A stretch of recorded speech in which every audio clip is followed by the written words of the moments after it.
Hey, Jen here, and in today's video I want to talk about emotional outbursts, and this is a topic that unfortunately I have a lot of experience with, and luckily it's in my past, but I want to help you if you're somebody who is just finding yourself, turning frustration, turning irritation, turning anger outward toward people that you love. And perhaps, you're going through this cycle of, releasing the intensity of anger, releasing the intensity of irritation, fueling it with your stories, bursting out toward people around you, and then ending the cycle by feeling shamed or guilty or blaming or something like this. And so the cycle just continues in that way.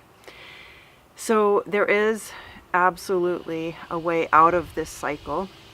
And really, the cycle in and of itself is really just a symptom of your intolerance of being with yourself with the intensity, the rawness of the underlying vulnerability that's coursing through your body in a moment when you're triggered and you feel anger rising up in your the fire of anger rising up inside you, or you just sense annoyance or irritation. And what happens if you start to slow down and you start to work on getting to know yourself when you are emotionally charged, when you are in this place of, that typically triggers an outburst.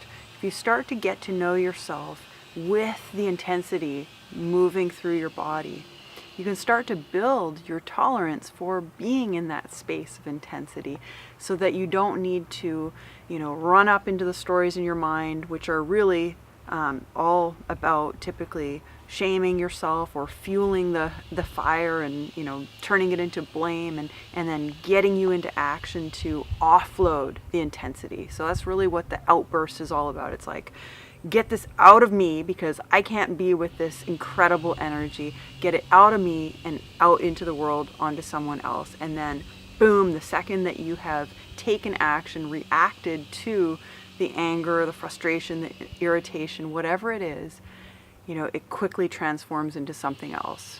Usually guilt, usually shame, and then you're just primed for the next go around. So, how do you get comfortable with the discomfort? Really, the only way that you can do this is to start practicing tuning into and staying grounded with your attention in your body as you begin to notice yourself being triggered. So a moment of anger arises, boom, try to be with the intensity. And it's going to take time for you to build up your tolerance for the intensity, but the more that you bring this space of being with yourself, of grounding your attention in your body and just bringing a sense of openness to the intensity of your, this totally groundless, vulnerable experience of being emotionally charged, you can start to just be with yourself rather than needing to, and let the process, the emotional charge metabolize and unfold on its own, rather than you needing to circuit the pathway and boom, put it outside of yourself. Now, if you do find yourself, which you are going to find yourself if you have this habit of emotional outbursts, you're going to find yourself, in this cycle again. And so what do?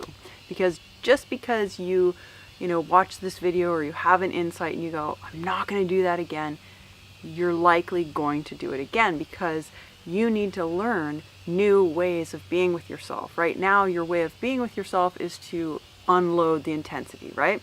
So now you need to learn how to be with the intensity and just honor the intensity and allow it to be and move through you on its own. Because when you short circuit it, you're just going to create more and more and more of the same. So it's all really about creating a holding environment, a loving space of compassionately holding yourself when you're in discomfort, and being okay with being in discomfort in the first place. So build up your tolerance for the intensity, and soon you'll find that the intensity diminishes. So that's what I've got for you today, and if you enjoyed this video, you might enjoy some of my other videos on my channel, which you can check out and even subscribe to if you so choose. Also, I have a website where you can explore some of the other work that I do. I have a newsletter that you can become a part of, and you can find that website over at jennlawlor.com, and I look forward to sharing more with you soon.